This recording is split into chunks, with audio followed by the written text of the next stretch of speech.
Bonjour à tous, ravi de vous retrouver pour cette nouvelle édition de Sénat 360. Voici les titres. Le Sénat poursuit l'examen du budget de la sécurité sociale et continue d'imprimer sa marque. Les sénateurs ont supprimé la hausse de la CSG pour les retraités, un moyen de préserver leur pouvoir d'achat en attendant de s'attaquer au rééquilibrage de la branche, toujours déficitaire selon eux. Analyse à suivre.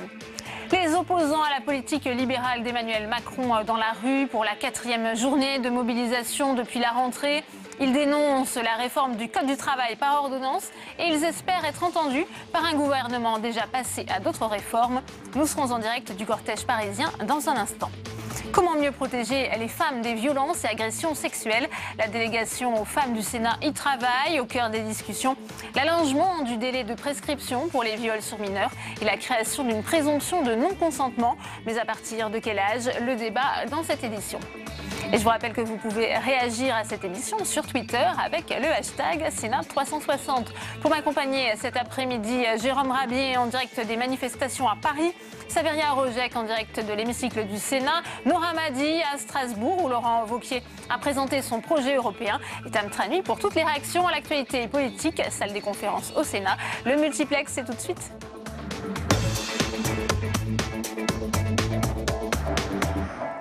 Je vous le disais en titre, une nouvelle journée de mobilisation syndicale contre la politique jugée trop libérale d'Emmanuel Macron.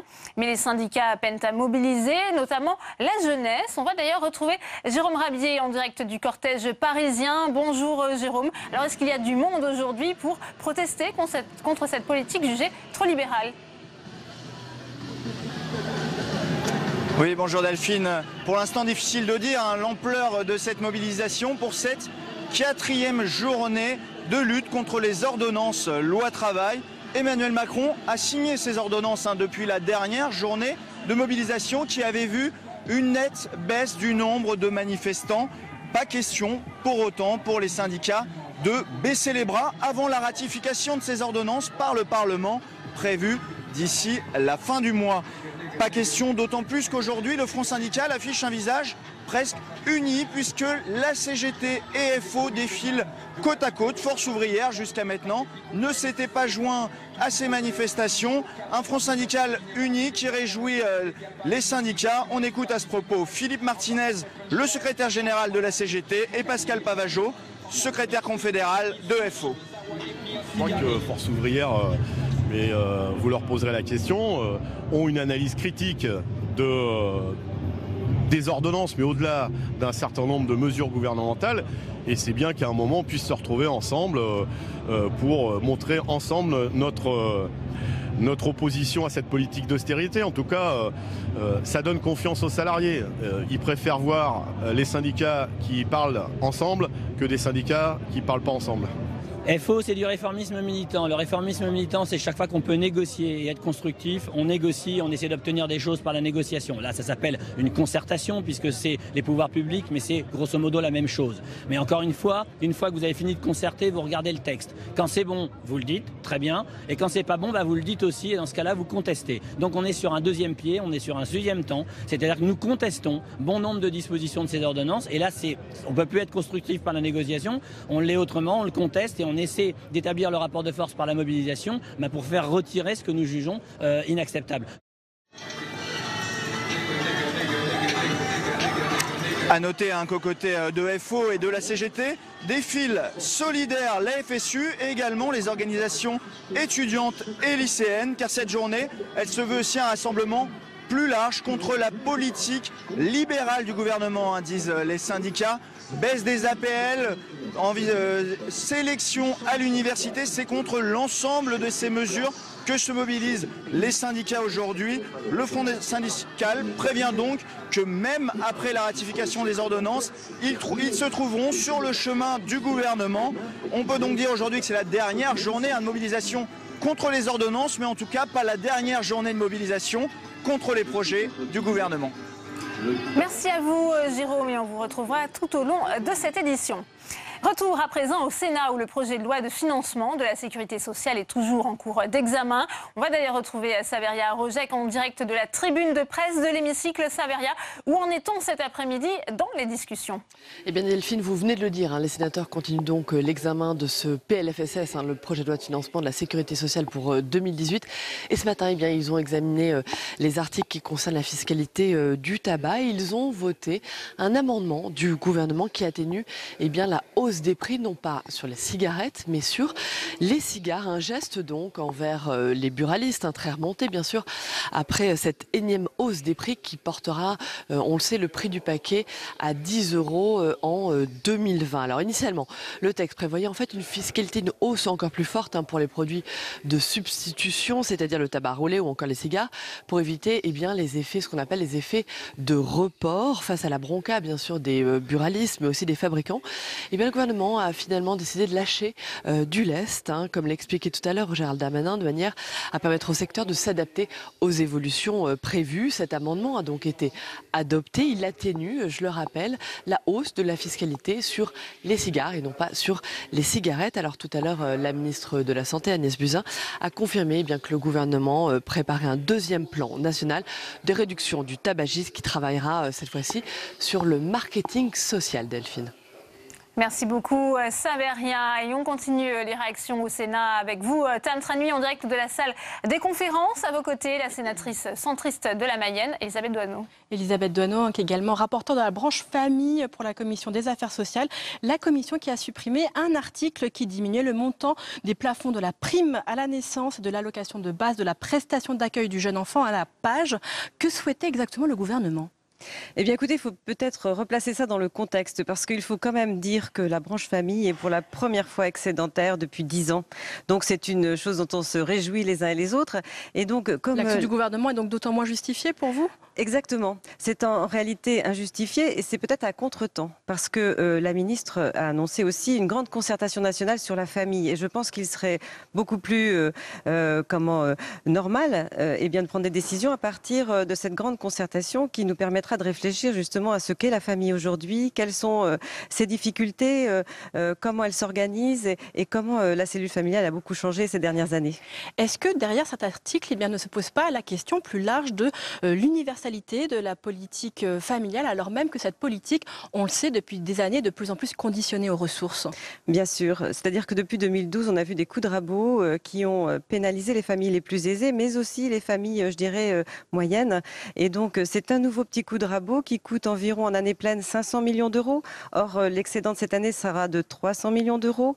Et l'année prochaine, c'est 1 milliard d'euros. Et en 2021, c'est 5 milliards d'euros. Donc, on voit bien qu'on a la possibilité de ne pas faire ce coup de rabot une fois encore cette année pour permettre justement aux familles moyennes de pouvoir faire garder leurs enfants avec les mêmes aides qu'elles avaient auparavant. Oui, vous parlez des familles moyennes. Est-ce que sur le fond, on ne peut pas légitimement se poser la question des aides aux familles les plus aisées ? Alors oui, on peut se la poser, mais on peut se poser surtout la question, est-ce qu'on est dans la même politique familiale que nous avons construite et qui est enviée par d'autres pays ? Aujourd'hui, on se trouve dans une situation particulière puisqu'il y a une baisse des naissances qui est enregistrée depuis un certain nombre d'années. Donc justement, est-ce que nous n'avons pas à réfléchir sur l'universalité finalement de cette aide qui est apportée, puisque en réalité, les aides, les allocations familiales, c'était pour compenser les charges de l'éducation d'un enfant. Et donc, est-ce qu'on est plutôt aujourd'hui encore sur cette politique ? Moi, je ne le pense pas. On est plutôt sur une aide aux familles les plus défavorisées. Ce que je ne conteste pas, mais ça ne semble pas assumé par le précédent gouvernement, ni même celui-ci qui commence à nouveau à raboter les aides aux familles moyennes. Alors, en début de semaine, lors de tous ces déplacements sur le thème de la politique de la ville, Emmanuel Macron a parlé notamment de la question des crèches. Dans les quartiers, il y a seulement 5% de places en crèche dans les quartiers contre 20% dans le reste de la France. Est-ce que cela ne s'inscrit pas également dans tout ce débat sur la politique familiale ? Mais bien sûr, il y a des territoires défavorisés. C'est incontestablement ce que l'on voit les uns et les autres. Et donc, en particulier dans les quartiers que le président a visités ces derniers jours, il faut réfléchir justement à la place des parents dans justement ces quartiers, la place aussi peut-être d'assistants maternels, de crèches, pourquoi pas. Mais on voit bien que s'il y a crèche, il faut aider les collectivités à les construire parce que ce sont des coûts considérables. Et on voit bien que le précédent gouvernement a échoué justement sur cette politique puisqu'il avait annoncé beaucoup de places de crèche qui n'ont pas été réalisées parce que effectivement les moyens des collectivités ont été diminués et donc elles ne pouvaient pas se lancer dans la création d'établissements pour accueillir les jeunes enfants. Merci beaucoup Elisabeth Doineau d'avoir répondu à mes questions. Je vous en prie. Merci beaucoup Tam pour cette nouvelle réaction dans le reste de l'actualité au Sénat à l'audition de Michel Barnier par la Commission des Affaires européennes et par la Commission de la Défense. Le négociateur du Brexit qui a terminé son cycle de négociations sans aucune avancée notable, s'inquiète de la sortie du Royaume-Uni de l'UE. Je vous propose d'écouter la réaction du sénateur socialiste Jean-Yves Lecomte qui était à cette audition. Le no deal semble sur la table plus que jamais, compte tenu d'une part de l'état d'esprit d'un certain nombre de Britanniques et d'autre part compte tenu des points de vue qui sont complètement divergents aujourd'hui. La question est de savoir si les Britanniques se sont vraiment rendus compte des conséquences juridiques, des conséquences financières et des engagements qu'ils avaient déjà pris, quelle que soit la décision qui tombera maintenant, quoi qu'il arrive, en mars 2019. Michel Barnier a conclu son intervention en disant que le Brexit était moins important que l'avenir de l'Union européenne. Et l'avenir de l'Union européenne, c'est ce qui est le plus important pour la France. Si finalement le Brexit, c'est une démonstration par l'absurde qu'il faut continuer à renforcer les politiques européennes, à expliquer plus l'Europe aux citoyens, alors oui, c'est une opportunité pour l'ensemble de l'Union européenne qui sera faite malheureusement, peut-être que les Britanniques changeront d'avis d'ici là, aux dépens des Britanniques. C'est aussi pour la France un risque, parce que nous avons des échanges commerciaux avec la Grande-Bretagne qui sont importants. C'est un de nos principaux pays acheteurs en particulier, et nous n'avons pas du tout intérêt à ce qu'une économie aussi proche que la nôtre décline. Et Laurent Wauquiez, candidat à la présidence des Républicains, a présenté quant à lui son projet pour l'Union européenne. On va d'ailleurs retrouver Nora Hamadi à Strasbourg. Bonjour Nora, justement on en parlait à l'instant, Laurent Wauquiez est également revenu lui aussi sur la question du Brexit. Effectivement, Delphine, Laurent Wauquiez est longuement revenu ce matin ici au Parlement européen sur le départ des Britanniques de l'Union européenne prévu en mars 2019. Il a tout d'abord salué l'action de Michel Barnier, donc qui était auditionné ce matin même au Sénat sur ce dossier. Mais il a immédiatement remis en question la stratégie des Européens. Je ne peux pas accepter, a-t-il dit, que tout le monde se félicite qu'on mette le Royaume-Uni dehors, Punir le Royaume-Uni est une erreur selon le candidat à la présidence des Républicains. Donc mettre le Royaume-Uni dehors, autant dire que cette expression fera polémique puisque ce sont bien les Britanniques qui ont voté pour ce départ de l'Union européenne. Son souhait pour lui, donc, c'est garder un lien fort avec la deuxième économie du continent et pour cela, il plaide pour une refondation complète de l'Union européenne basée sur un nouveau traité qui serait soumis à référendum des Européens. Meilleure manière, selon lui, en fait, de renouer avec l'Europe des peuples. Pas une Europe qui se construit contre les peuples. Une Union européenne qui serait à 3 cercles, selon des degrés d'intégration divers et selon la volonté des États. Un premier cercle entre 6 et 12 États, notamment les pays fondateurs. Un second autour de la zone euro et un troisième qui serait une zone de libre-échange avec une intégration renforcée et dans laquelle potentiellement les États pourraient demander à l'Union européenne de récupérer des compétences et qui pourrait potentiellement accueillir le Royaume-Uni. Un projet qui constitue, selon lui, qui se présente comme un Européen convaincu, un préalable pour une Europe qui doit fonctionner dans une économie mondialisée. Synthèse à droite s'annonce donc difficile, Nora. Alors, on aura l'occasion de retrouver oui, Nora effectivement, Delphine. Oui. Allez-y, Nora. Vous m'entendez? Oui. Donc la question européenne est effectivement, Delphine, une des lignes de fracture. Allez-y, Nora, on vous entend. Alors, est-ce que vous me voyez? Oui, la question européenne est une des lignes de fracture, effectivement, au sein des Républicains.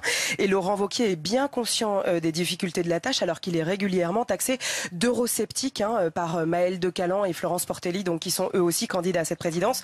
Et de fait, il a voulu annoncer que l'année 2018 serait placée sous le sceau du débat au sein de sa famille des Républicains, des débats auxquels participeront bien entendu les députés européens, et pour définir quelle ligne devra être portée par sa famille politique. lors des européennes de 2019, une ligne qui devra se démarquer de la République en marche. Et pour cela, il y a quelques points de convergence qui ont d'ores et déjà été annoncés par Laurent Wauquiez. Pas d'élargissement par rapport à ce que veut Emmanuel Macron. Pas d'élargissement, la mise en œuvre de la préférence communautaire, notamment en matière de marché public, ou encore des accords de Schengen revus, ou une politique migratoire qui serait la compétence exclusive des États. Mais trouver un espace entre les extrêmes et la République en marche, ce ne sera pas une équation facile à régler, notamment quand Alain Juppé s'invite dans le débat avec l'hypothèse de listes communes au centre. Des listes communes, une hypothèse à laquelle Laurent Wauquiez a répondu ce matin. Je vous propose de l'écouter. Il y aura évidemment au sein de notre famille politique un grand débat pendant 1 an. Parce que je veux que les Républicains redébattent. Qu'au lieu de se déchirer et de se laisser diviser, ils retrouvent le plaisir des discussions et du débat politique. Et je veux que les Français se disent, voilà une famille politique qui au moins prend la peine de réfléchir. Mais par contre, je suis très clair. Il y aura évidemment une liste des Républicains aux Européennes. Et je refuse complètement ce projet funeste, consistant à faire un espèce de grand parti central. Voilà, merci à vous Nora. Dans le reste de l'actualité, cette question, comment faire évoluer la loi pour mieux protéger les femmes des violences et agressions sexuelles? Le gouvernement travaille sur plusieurs pistes, allongement du délai de prescription pour les viols commis sur mineurs, mais aussi la création d'une présomption de non-consentement pour les mineurs. Flora Sauvage. À partir de quel âge un mineur peut-il être considéré comme sexuellement consentant? Accusé de viol sur une fille de 11 ans, un homme de 28 ans a été acquitté la semaine dernière par la cour d'assises de Seine-et-Marne. Actuellement, le consentement est supposé en l'absence de violence, de contraintes physiques ou morales, de menaces ou de surprises. La législation a déjà progressé, mais il y a une clarification qui est encore nécessaire et un progrès qui est encore possible en disant que la contrainte résulte nécessairement de l'écart d'âge étant celui qui sera fixé par le législateur entre 13 et 15 ans. Laurence Rossignol a déposé une proposition de loi pour établir un seuil à 15 ans. L'âge du premier rapport sexuel est en moyenne à 17 ans. Donc ce que craignent ceux qui préconisent plutôt 13 ans, c'est qu'on se retrouve dans une situation où un jeune mineur très amoureux et très consentant d'un très jeune majeur se verrait poursuivi par des parents qui se mettraient en travers de cette relation.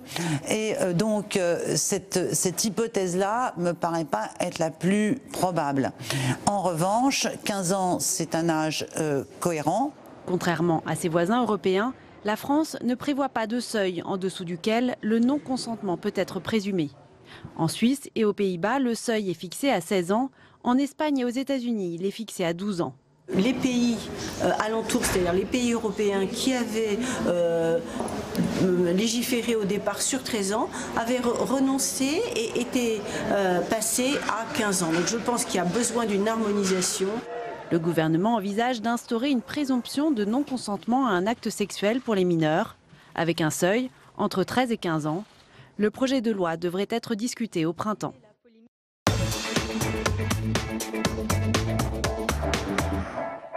Et on ouvre le premier débat de Sénat 360 avec mes invités sur ce plateau. Muriel Salmona, bonjour. Vous êtes psychiatre, vous êtes présidente de l'association Mémoire traumatique et victimologie. Merci d'être avec nous. Également sur ce plateau, Geneviève Garrigos, bonjour. Vous êtes présidente de l'association de soutien de la Fondation des femmes. Vous êtes également porte-parole d'Amnesty International France. Merci d'être là. François-Noël Buffet également sur ce plateau. Bonjour. Sénateur Les Républicains du Rhône, vice-président de la Commission des lois. Vous faites partie de ce groupe de travail sur les infractions sexuelles commises à l'encontre des mineurs qui s'est constitué au Sénat. Et enfin, j'accueille Jackie Coulon. Bonjour, vous êtes le secrétaire national de l'USM, c'est l'Union syndicale des magistrats. Première question pour vous, Muriel Salmona, puisqu'il y a plusieurs évolutions possibles de la loi pour mieux protéger les femmes. Où est-ce que ça, où est-ce qu'il y a des défauts, des failles pour l'instant dans la législation française, selon vous ? Alors, ce qu'il faut savoir, c'est que l'immense majorité des victimes de violences sexuelles, qui sont d'ailleurs principalement des enfants, ne sont pas protégées, puisque c'est plus de 80% qui ne sont jamais protégés. Il y a seulement 10% de plaintes, très peu de condamnations pour les viols, par exemple en cour d'assises, c'est autour de 1%. Et que là, effectivement, il faut lutter à la fois pour mieux protéger et aussi contre l'impunité, qui sinon renvoie un message très délétère, en fait, par rapport à une tolérance de notre société face à ces violences. violences. Et puis un risque très fort qu'elle récidive, que des gens récidivent et que d'autres victimes subissent ces violences. Donc effectivement, là, il y a la nécessité que les victimes puissent porter plainte, et particulièrement pour les mineurs, au-delà du délai de prescription actuel. Et puis, bien entendu, cet âge légal du consentement, nous, ça faisait très longtemps qu'on alertait sur le fait qu'il y avait absolument nécessité de protéger les enfants et de les protéger vraiment. Et je pense qu'effectivement, le seuil de 13 ans est trop bas, d'autant plus que là, les chiffres qui sont donnés, qui étaient donnés par le Haut Conseil à l'égalité, datent de 2004, et que par exemple, l'Espagne, qui était à 12 ans, est montée à 16 ans, et qu'on aurait le chiffre le plus bas si on prenait 13 ans, et les enfants n'ont absolument pas le développement psycho-affectif, la maturité, et non pas... On va y venir dans le détail, si vous voulez bien, Muriel Salmona, on va donner la parole aux autres invités. Geneviève Garrigos, il faut absolument faire évoluer la loi pour mieux protéger aujourd'hui les victimes de violences et agressions sexuelles. Absolument. D'une part, il faut faire évoluer la loi, et Muriel Salmona l'a très bien dit, que ce soit par rapport à l'âge minimum pour un consentement, ou que ce soit par rapport à la durée de prescription. J'ajouterais que sur la question du consentement, c'est une question aussi assez difficile, parce qu'on s'aperçoit que d'une part, les femmes, et parfois même aussi les garçons, parce qu'il y a des garçons qui sont victimes de violences sexuelles à l'enfance, eh bien, y compris en grandissant, eh bien, s'ils subissent des agressions sexuelles, ils vont être aussi dans des positions où finalement, ils ne vont pas se débattre, ils ne vont pas résister parce qu'ils sont dans des états de léthargie, comme l'explique très bien Muriel. Et la notion du consentement a priori est un sujet qui pose en lui-même problème. Et d'ailleurs, sur certains campus universitaires aux États-Unis, on voit qu'on est passé il y a une demande de consentement positif, c'est-à-dire qu'il doit être exprimé. Ce n'est pas parce ce n'est plus il faut avoir dit non pour que ça puisse avoir lieu, il faut avoir dit oui pour que l'acte devienne et avoir lieu. Mais ce que je voudrais rajouter, c'est que au-delà de ces évolutions de la loi, il faut aussi derrière les moyens. Parce qu'en France, on voit bien, il y a une... très vite, on va... chercher par des nouvelles lois à répondre à une certaine attente, quand on s'aperçoit que très souvent, il y a des lois qui ont été adoptées, qui n'ont jamais été mises en œuvre. Et un des problèmes majeurs que l'on a aujourd'hui en France, il faut quand même le souligner, c'est le manque, je dirais, de formation au niveau des professionnels qui sont en contact avec les femmes et les enfants victimes de violences, le manque aussi d'hébergement, de prise en charge. Et ça, c'est très important pour pouvoir avancer sur ces questions. Oui. François-Noël Buffet, en tant que parlementaire, en tant que législateur, quelles sont les difficultés juridiques auxquelles vous êtes confrontés pour faire évoluer ces lois, à la fois en ce qui concerne la prescription et la question du non-consentement pour les mineurs ?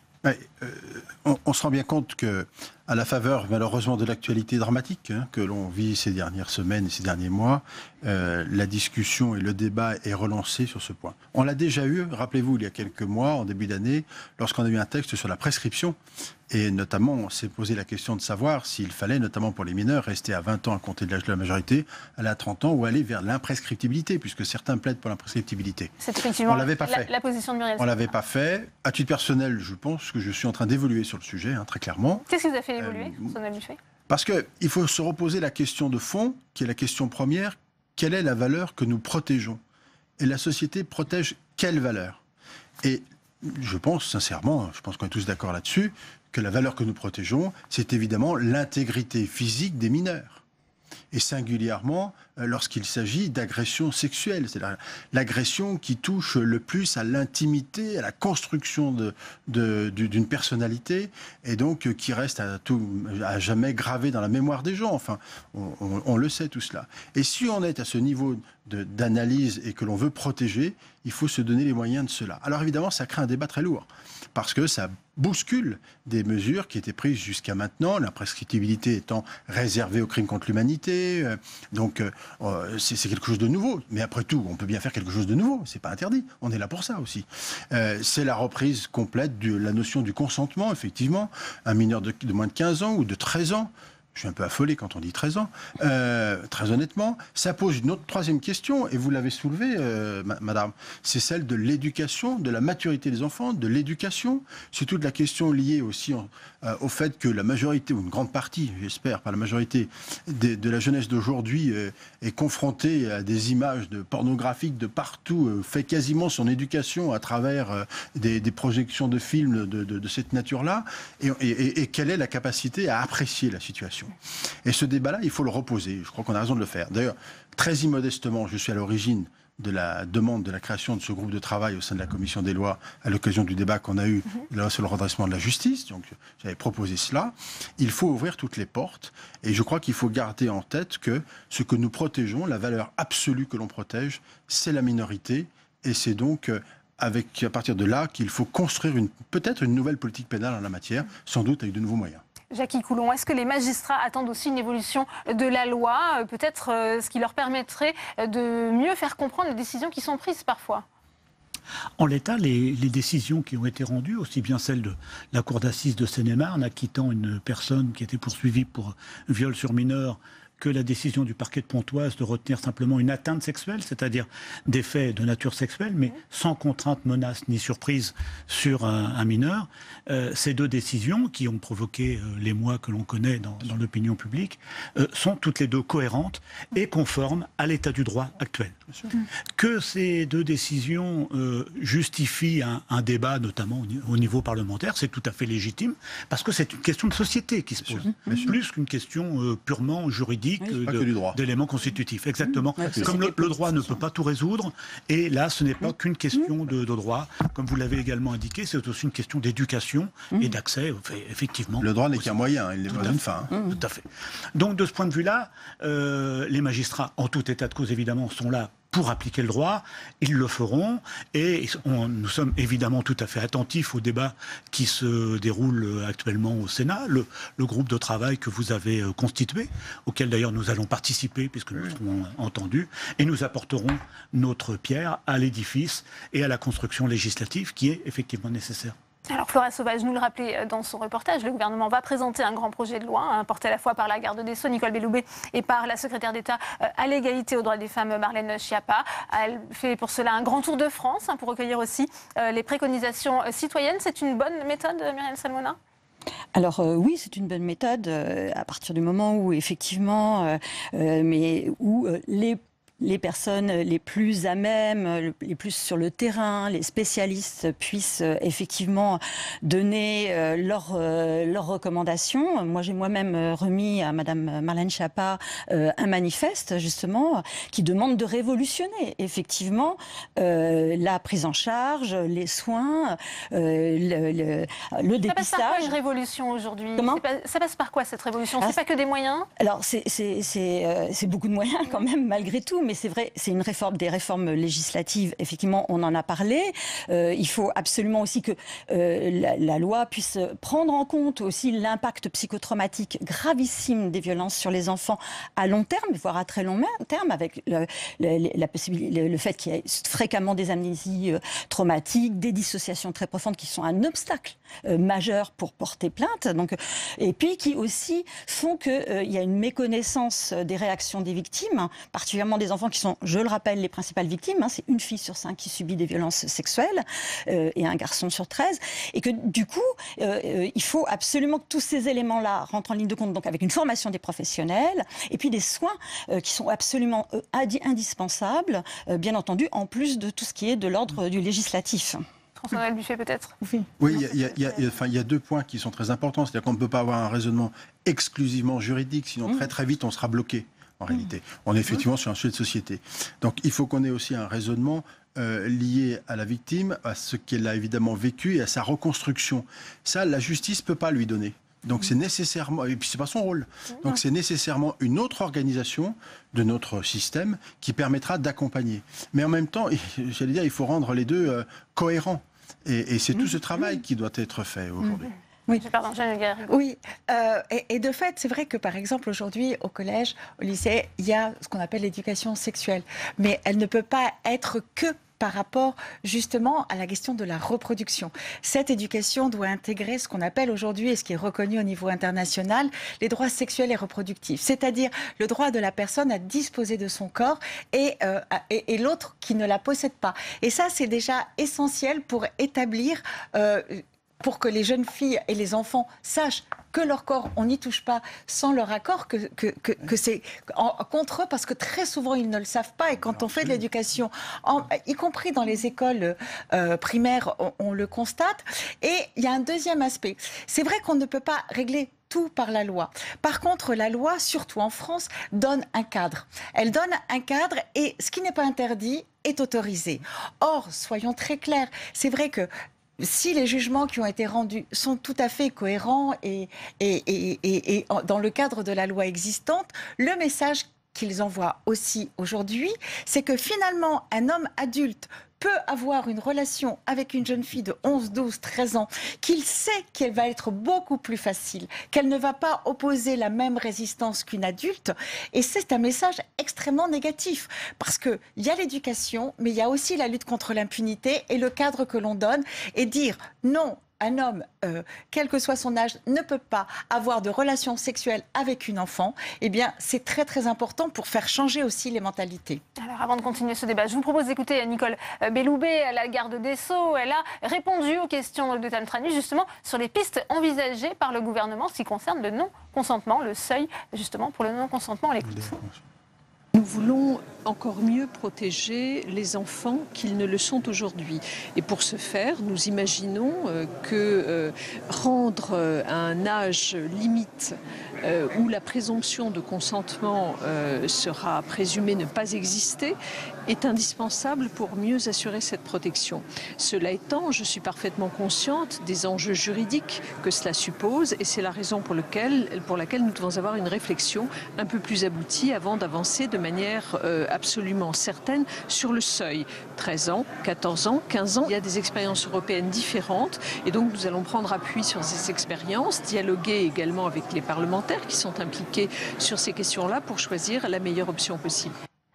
Alors, quelle est la meilleure option possible? Peut-être Jackie Coulon, et ensuite je vous donnerai la parole, Myriam Salmona. Oui, je ne suis pas sûr que je sois le mieux placé pour fixer un âge entre 13, 14 et 15 ans. Simplement, contrairement à ce que disait Madame Rossignol dans votre reportage tout à l'heure, on ne peut pas ignorer le cas d'une adolescente qui aurait pas tout à fait 15 ans, qui serait amoureuse d'un garçon qui a un tout petit peu plus de 18 ans. Il flirte ou plus, et inévitablement, dès l'instant où les parents de la jeune fille apprendraient ce qui s'est passé, eh bien, de ce fait-là, le jeune garçon serait susceptible de comparaître devant le tribunal correctionnel pour agression sexuelle. Alors comment ça se passe dans les autres pays européens qui ont relevé le seuil, Jackie Coulon? Alors, sur le seuil, là, je ne sais pas comment ça se passe sur ce plan-là, mais ce que je sais, c'est que, effectivement, certains pays ont retenu 13 ans, d'autres 14 ans, d'autres 15 ans, par rapport à cet élément-là. Parce que lorsqu'il y a eu une relation sexuelle avec pénétration et que le garçon aurait 18 ans et 2 mois, il relèverait de la cour d'assises pour viol. Avec une peine de réclusion criminelle à la clé, sans pouvoir discuter les faits en disant que, même si la jeune fille venait dire qu'elle était amoureuse du garçon, eh bien ça ne changerait rien à la qualification d'infraction et le crime serait constitué. Alors, peut-être que ça pose la difficulté du caractère irréfragable, comme on dit en droit, de la présomption. Voilà, le projet, ou ce qui est en débat... pour l'instant, je crois que au niveau du gouvernement, on parle de présomption irréfragable. Ça voudrait dire qu'on ne pourrait pas prouver qu'il y a consentement. Ça, c'est une véritable question qui doit se poser, parce qu'on peut poser une question de présomption de non-consentement qui pourrait être renversée devant la juridiction. pour l'instant, c'est pas, semble-t-il, en l'état du Salmona et ensuite Oui. François-Noël Buffet. Alors, moi je tiens à la présomption irréfragable parce qu'il faut savoir ce que l'on veut, on revient, il faut protéger tous les enfants. Chaque enfant doit être protégé et les exceptions, il faut les penser, effectivement, possiblement avec des exceptions, ça c'est effectivement à la loi d'y penser. Mais sinon, il faut faire très attention à ce que, effectivement, les enfants soient totalement protégés. Je rappelle que les conséquences sur la santé sont catastrophique, c'est un problème de santé publique majeur reconnu par l'OMS, pardon. C'est possiblement c'est la première cause de décès précoce, la première cause de dépression à répétition, la première cause de conduite addictive, la première cause de subir à nouveau des violences tout au long de sa vie, la première cause aussi d'exercer des violences quand ce sont le plus souvent des garçons qui vont possiblement reproduire. C'est aussi des conséquences sur la santé majeures, très importantes, cardiovasculaires, immunitaires, endocriniennes. Donc là-dessus, il faut être clair. Et puis, il y a des risques très importants. On ne peut pas demander à une enfant de moins de 15 ans d'assurer sa protection, d'assurer par rapport à une éventuelle grossesse, par rapport à une contraception. C'est impossible. On ne peut pas lui demander un consentement libre et éclairé. Et donc, chaque enfant doit être protégé. Ensuite, effectivement, la loi doit pouvoir tenir compte de situations qui restent marginales. Mais ce n'est pas ces situations marginales qui doivent faire la loi. C'est les situations générales qui doivent faire la loi et qui doivent permettre de protéger les enfants. C'est tout le débat, François-Noël Buffet. Oui, la question qui est posée, c'est effectivement celle de la présomption. La présomption, elle peut avoir deux caractères. Irréfragable, c'est-à-dire qu'on ne peut pas apporter la preuve contraire, ou simple, auquel cas on peut apporter la preuve contraire. Ça, c'est une première problématique. La deuxième, c'est le seuil. 13 ans, 14 ans, 15 ans. Comment voulez-vous que l'on détermine objectivement les choses ? Tant cela tient à la qualité des personnes, à leur maturité, à leur capacité à pouvoir se défendre. Et c'est à chaque fois un cas particulier. C'est la raison pour laquelle on a quand même un principe d'abord à protéger, c'est le mineur. Point.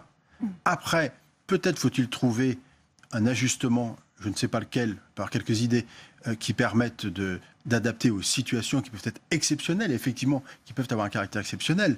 Mais le principe doit rester le principe clair et lisible, et j'allais dire compréhensible pour tout le monde, et en particulier pour les agresseurs, c'est-à-dire les adultes en circonstances.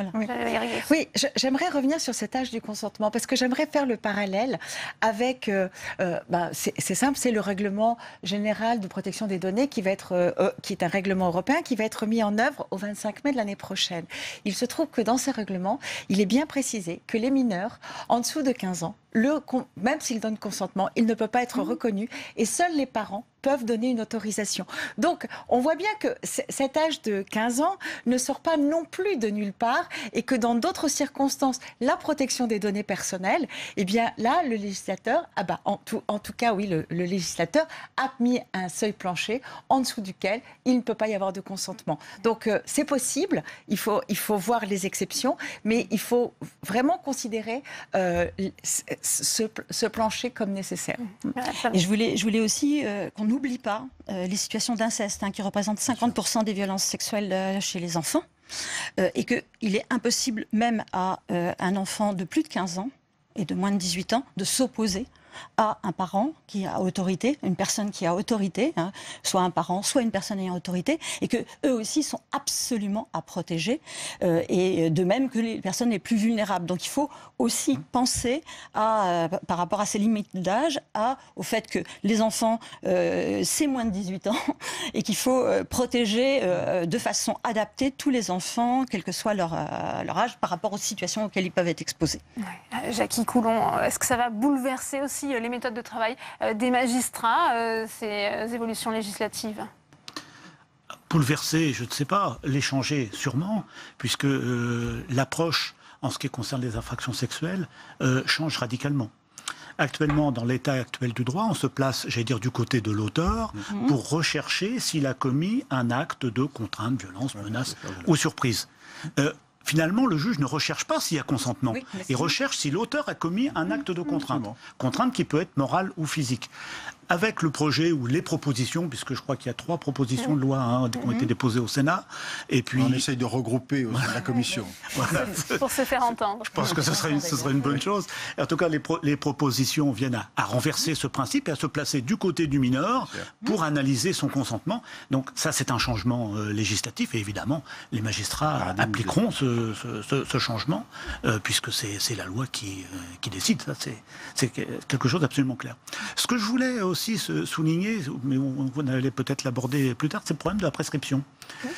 Parce que ce problème de la prescription, donc ça relève effectivement là aussi de la loi. Vous en aviez débattu dans ce qui est devenu la loi du 28 février 2017. Et puis vous aviez écarté, vous... Oui, collectivement, le législateur. Mais j'assume, mais j'évolue. Vous aviez écarté donc un allongement de la prescription. Ce que je voudrais dire, c'est que les magistrats ne sont pas nécessairement opposés à l'allongement de la prescription. Mais il ne faut pas non plus se faire des idées et penser que ça va résoudre tous les problèmes des victimes. Parce que, comme l'indiquait M. Buffet tout à l'heure, la justice n'a non seulement pas les moyens, mais ce n'est pas son rôle de soigner le préjudice qui est très important, subi par les victimes. Ce sont des structures sanitaires qui doivent être mises en place, qui sont distinctes. En revanche, dans ce processus-là, la déclaration de culpabilité de l'auteur peut apporter un élément positif. La difficulté, c'est que plus le temps passe, plus les preuves sont difficiles à rapporter. Souvent, ça va être la parole de l'un contre la parole de l'autre. Lorsqu'on est 25 ou 30 ans après les faits, plus encore, puisque le délai de prescription commence à partir de la majorité de la victime. Donc, quand les preuves manquent, le juge est amené, en vertu de la présomption d'innocence, de déclarer l'auteur la personne poursuivie, parce que par hypothèse, il ne serait pas l'auteur, la personne poursuivie non coupable. Et là, ça risque d'aggraver le préjudice de la victime, qui non seulement a été, dans sa tête au moins, et puis peut-être bien dans les faits, victime d'une personne, mais dont la justice n'a pas pu rapporter la preuve de la culpabilité et aggraver ainsi le préjudice de la victime. Sur cette question de la preuve, notamment. D'abord, c'est déjà la situation à laquelle sont exposées la plupart des victimes qui portent plainte. Ça, c'est une réalité. Et donc, elles savent bien qu'elles ne peuvent pas forcément obtenir justice.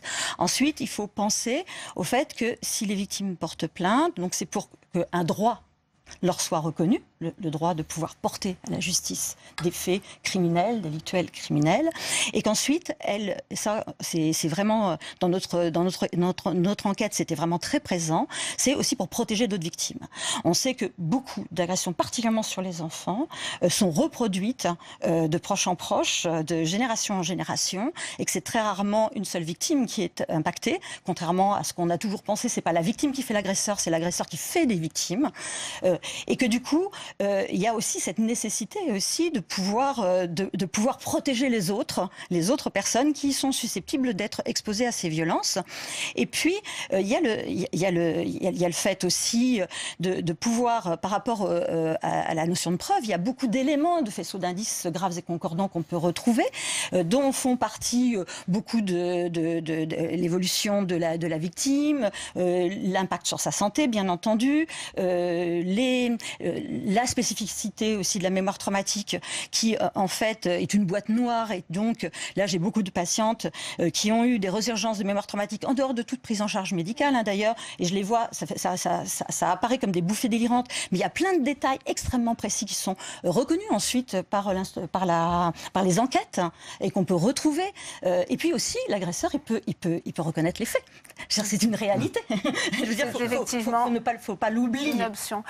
Le mot de la fin avec vous, François-Noël Buffet, puisqu'on n'a plus beaucoup de temps sur ce sujet, mais on aura bien entendu l'occasion d'en reparler. Le calendrier du Sénat, de vos travaux, ça va percuter un petit peu le projet de loi gouvernementale. Comment vous voyez les choses ? La commission qui est en place, qui est présidée par ma collègue Marie Mercier, devrait rendre un rapport au début de l'année 2018. Il y a beaucoup d'auditions qui ont déjà démarré.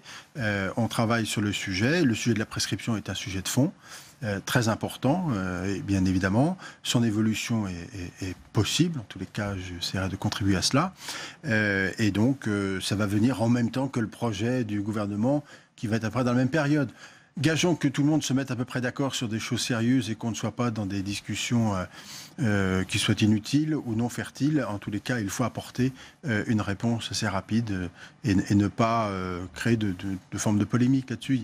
Personne n'a d'intérêt à cela, bien évidemment. Bien, merci. Merci à tous les quatre d'avoir participé à ce débat. Vous en parlions au début de cette édition. Une nouvelle journée de mobilisation syndicale a lieu en ce moment contre la politique jugée trop libérale d'Emmanuel Macron. Les syndicats peinent à mobiliser, notamment la jeunesse. Alors on va retrouver Jérôme Rabier dans le cortège parisien. Et vous êtes avec Fabrice Angéi de la CGT. C'est à vous. Oui, depuis le cortège parisien avec Fabrice Angéi, secrétaire confédéral de la CGT. Vous avez été notamment chargé de négocier ces ordonnances. 4e journée de mobilisation. Vous êtes évidemment toujours opposé alors que la ratification est prévue pour bientôt. Oui, on est toujours opposé à cette 4e journée de mobilisation interprofessionnelle. Elle montre que la page, elle est loin d'être tournée. Et à ces journées de mobilisation interprofessionnelle, la lutte est multiforme et il y aura des journées d'action professionnelles comme le 23, les salariés du pétrole, secteur pétrole de la chimie. Mais comme dans les entreprises, chaque jour, on se battra, y compris sur le terrain juridique, sur tous les terrains possibles. Aujourd'hui, vous recevez le soutien de Force ouvrière. C'est la première fois qu'ils défilent à vos côtés sur les ordonnances. Ça vous fait plaisir, on imagine ? Effectivement, donc ce que je reviendrai, c'est qu'on avait déjà des syndicats de Force ouvrière présents dans les cortèges. Mais aujourd'hui, effectivement, c'est un plus et c'est un point d'appui pour le futur parce que les réformes, elle n'est pas terminée, il y en aura d'autres. Et c'est un point d'appui que la Confédération Force ouvrière, au niveau national, se joigne et appelle aux mobilisations. Cette mobilisation, elle se veut aussi contre l'ensemble de la politique libérale du gouvernement, vous dites ? Effectivement, cette politique, elle peut être qualifiée que de libérale. Hein. C'est toujours plus pour ceux qui en ont le plus. Exemple, la suppression de l'ISF. Et toujours moins pour ceux qui en ont le moins. Exemple, la CSG pour les retraités qui ne sera pas compensée. Donc on est bien sur la réforme du marché du travail. Comme ils disent, la réforme du droit du travail, c'est que la première pièce du pulse. Derrière, il y a formation professionnelle, assurance chômage, retraite, baisse des APL, mise en danger du logement social. On voit bien qu'on est un modèle social qui vise à transformer le travail en petit boulot, le salarié au mieux un salarié pauvre ou sinon on ne sait pas trop en quoi. Mais oui, c'est une réforme, ce sont des réformes ultralibérales qui sont mises en œuvre et du reste la population le comprend, elle est majoritairement opposée à ces réformes. Maintenant il faut traduire cette opposition en action et c'est le sens de ces journées de mobilisation. Sur ces futures réformes, il va y avoir des discussions. Vous allez y participer ou vous dites que ça ne sert à rien, le projet du gouvernement n'ira pas dans le bon sens? Les finalités, lorsqu'on voit la lettre d'orientation de la réforme de la formation professionnelle par exemple, ça a de quoi inquiéter avec l'individualisation et la libéralisation. Hein. Ce n'est plus l'entreprise qui est responsable de l'employabilité, mais ça devient le salarié qui est responsable de son employabilité. Et donc ça serait sa faute s'il perd son emploi et s'il est au chômage. Et ça, c'est pas acceptable, c'est un exemple. Et donc oui, la CGT, elle continuera à se battre, mais elle ira porter ses propositions. Et du reste, tout le monde a dû reconnaître que la CGT avait des propositions en matière d'apprentissage. Et on lance une pétition pour sauver le droit individuel à la formation, le CIF. Merci beaucoup Fabrice Angéi d'avoir répondu à nos questions depuis le cortège parisien de cette 4e journée de mobilisation. Merci à vous, Jérôme. Va-t-on vers un regroupement des élections locales en 2021 ? L'exécutif a engagé une réflexion politique afin d'éviter l'étalement des scrutins intermédiaires. Si rien n'est encore décidé, les pistes avancées ne font pas l'unanimité. Alors, quelles sont ces pistes ? Eh bien, les explications d'Héloïse Grégoire. Première piste de réflexion pour Emmanuel Macron, reporter d'1 an les élections municipales prévues en 2020.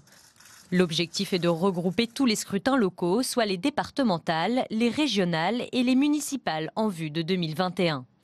Pour ce politologue, Emmanuel Macron cherche à s'ancrer localement. Mais reporter les élections municipales pourrait desservir la majorité. C'est qui tout double. C'est-à-dire que soit la conjoncture est porteuse pour le gouvernement, et donc il en tire tous les bénéfices, soit, comme ça a été quasiment tout le temps le cas depuis des années maintenant, les élections locales et intermédiaires servent de sanction au pouvoir en place. Autre modification dans les scrutins intermédiaires, la refonte des élections européennes. Selon Le Figaro, l'exécutif songerait à un retour à des listes nationales à la place des 8 grandes circonscriptions. Ainsi, chaque parti politique présenterait une seule liste de candidats au Parlement européen. Il y a une ligne de fracture qui continue de courir à droite et à gauche sur la question européenne. Emmanuel Macron veut bénéficier de cela. Ils estiment peut-être qu'en nationalisant ce scrutin avec une seule circonscription, c'est dans ce scénario-là que le bénéfice pourrait être le plus important. Après 2 ans à la tête de l'exécutif, l'élection européenne sera le premier test électoral pour Emmanuel Macron. Les grandes manœuvres en coulisses ne font que commencer.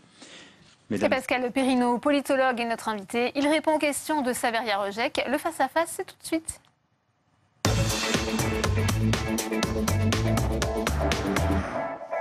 Bonjour Pascal Perrineau. Bonjour. Alors avant de parler de votre livre sur le vote disruptif, une réaction sur le sujet qu'on vient de voir et cet éventuel report des élections et puis report d'1 an des municipales et refonte du scrutin des européennes. Quel avantage Emmanuel Macron pourrait tirer d'un tel report ?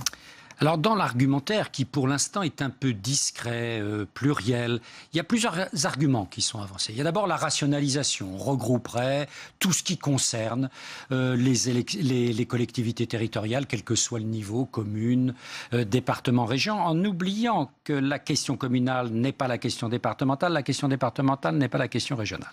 Mais ça, c'est un argument au fond sur la rationalisation. Le deuxième argument, Emmanuel Macron, La République En Marche, se rendent bien compte qu'il y a eu une très forte abstention. Souvenons-nous, un record d'abstention toute catégorie pour les législatives de juin dernier. Et en rassemblant les élections, il y aurait la volonté de refaire venir les Français vers les urnes. Il y a également l'argument des économies. On ferait des économies en faisant voter ensemble pour ces différents enjeux. Mais derrière, on voit bien qu'il y a un argumentaire qui est un argumentaire politique. On l'a bien vu avec les élections sénatoriales. La République En Marche et Emmanuel Macron ont un problème avec les collectivités locales, avec en particulier les élus des conseils municipaux qui constituent l'essentiel du corps électoral sénatorial, qui a envoyé un message de sanction vis-à-vis de La République En Marche. Et on voit bien que le président veut avoir le temps de préparer le terrain, avec un grand risque. C'est la logique de sanction des élections intermédiaires. Donc il risque non pas peut-être de tout gagner, mais de tout perdre. Donc la raison politique, ce que vous nous dites, c'est que La République En Marche est un parti qui n'a pas d'ancrage local et qui donc a besoin de plus de temps pour s'implanter dans les territoires, d'où ce report des élections donc locales. Oui, ça n'est pas simple parce que c'est un parti qui n'est pas né du bas en haut, il est né par le haut. Et maintenant, il a besoin de se créer une base, et c'est long de se créer une base. Pascal Perrineau, est-ce que techniquement, ce report des élections, il regroupait les élections régionales, départementales et municipales, est-ce que techniquement, il est possible? Est-ce que c'est légal? Oui, tout à fait. Techniquement, c'est possible. En effet, la loi peut déboucher sur un regroupement. Il faut savoir que dans ces élections, il y a un problème souvent dans ces élections regroupées. Souvenons-nous, en 86, on avait regroupé les législatives et les régionales. C'est qu'une élection fait de l'ombre aux autres. Et donc, pour la clarté de la question politique, ça n'est pas extraordinaire. Et l'autre risque, rapidement, avant de passer donc à votre livre, est-ce qu'un tel report ne risque pas de desservir la majorité? C'est-à-dire que 2021, c'est 1 an avant la prochaine présidentielle. Un échec aurait encore plus d'écho. Ah bien sûr, un échec sera redoutable parce que ça jettera une ombre sur les scrutins nationaux à venir 1 an plus tard. Et on sait très souvent qu'en fin de mandat, les élections intermédiaires sont dures à gagner. Pascal Perrineau, 6 mois après l'élection présidentielle, vous publiez donc, ou en tout cas sous votre direction, Le vote disruptif. C'est un ouvrage collectif où vous décrivez donc cette disruption politique qui a mené Emmanuel Macron au pouvoir. Est-ce que déjà vous pouvez nous expliquer qu'est-ce que c'est ce vote disruptif? Alors vous savez, la disruption, ça a été inventé par des spécialistes de marketing américains qui parlaient d'innovation disruptive dans le secteur secteur des marchés, où des entreprises, par une politique des prix agressive, par une politique de nouveaux produits, s'emparaient d'un marché. C'est la rupture. Voilà, c'est la rupture. Hein. On innove, c'est-à-dire, c'est pas la rupture pour la rupture, c'est la rupture et on met en place un nouveau système. Et on s'aperçoit que sur le marché politique, qu'est-ce qui s'est passé il y a 6 mois? C'est bien une véritable disruption. Une entreprise politique, La République En Marche, a complètement mis à bas l'ancien système et tente de mettre en place aujourd'hui, voilà, un nouveau système. Alors les mots que vous employez pour analyser cette campagne 2017 sont très forts. Vous parlez de destruction créatrice, de déchéance fulgurante, de champ de ruines. Et vous nous expliquez eh bien, que tout cela en fait signe la fin d'un cycle politique qui était né après la Seconde Guerre mondiale. Tout à fait. Il faut prendre conscience, si vous voulez, pour essayer de comprendre ce moment 2017 qui a pu apparaître un peu comme abscon, difficile à comprendre. Il faut bien se rendre compte que, voilà, après la guerre se réinvente la démocratie représentative sur les décombres des régimes autoritaires que l'Europe avait connus. Cette démocratie représentative, elle est organisée autour des partis, elle est organisée autour du clivage gauche-droite. Et on s'aperçoit au fond que plus de 70 ans plus tard, c'est ce système qui se délite, les partis sont rejetés, la démocratie représentative est de plus en plus interpellée par une démocratie plus horizontale, qu'on appelle souvent démocratie délibérative ou participative, et le clivage gauche-droite est interrogé. Alors justement, précisément sur ce clivage gauche-droite, qu'est-ce que vous diriez aujourd'hui? Est-ce que le concept est complètement inopérant? Il a complètement disparu aujourd'hui? Non, parce que si vous voulez, dans une crise de transition qui est celle que l'on connaît, on voit bien qu'un vieux monde meurt, et qu'un nouveau hésite à naître. Et nous sommes en plein milieu. Ce vieux monde organisé depuis des décennies, même depuis 2 siècles, autour du clivage gauche-droite, eh bien on voit que beaucoup de Français continuent à se sentir de gauche, de droite ou du centre. Mais ils voient de moins en moins à quoi cela renvoie. Quels sont les grands enjeux qui opposent véritablement la gauche et la droite?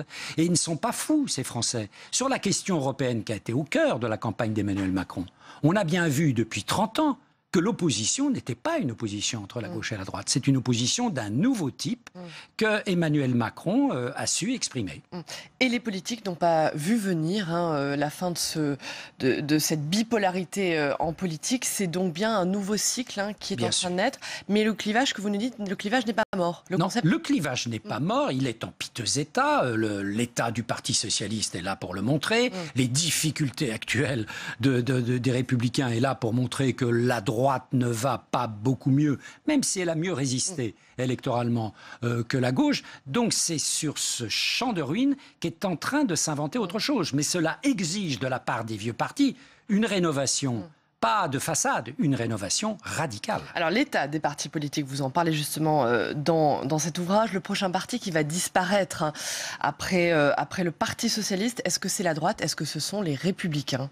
Alors la droite fait de la résistance parce que tout de même, son candidat, François Fillon, a rassemblé 20%, c'était le 3e, 20% des suffrages exprimés à la présidentielle. Donc elle n'a pas été humiliée comme le Parti socialiste, cette droite des Républicains. Mais on voit bien que la nomination d'Édouard Philippe, la nomination de ministres venus de ses rangs dans le gouvernement Philippe, dans le secteur économique, la création des constructifs, à la fois au Sénat, même s'il porte un autre nom, et à l'Assemblée nationale, tout cela crée un trouble majeur qui est en train de s'exprimer aujourd'hui dans les positions, par exemple, d'Alain Juppé, le fondateur de l'UMP, qui dit, écoutez, voilà, si c'est pour emmener la droite sur des terrains anti-européens, ne comptez pas sur moi. Mais est-ce que selon vous, ce trouble dont vous nous parlez peut aller jusqu'à l'implosion? Ce trouble peut aller, oui, il peut amener une division. Pour l'instant, ça n'est pas le cas. Chacun fait entendre dans cette élection interne dans laquelle, c'est le noyau dur des adhérents des Républicains vont voter, que chacun fait entendre sa petite musique. Mais il faut savoir que derrière les quelques dizaines de milliers d'électeurs qui se prononceront dans cette élection interne des Républicains, il y a des millions d'électeurs de droite qui, aujourd'hui, dans une proportion non négligeable, sont attirés par le gouvernement Philippe et Emmanuel Macron.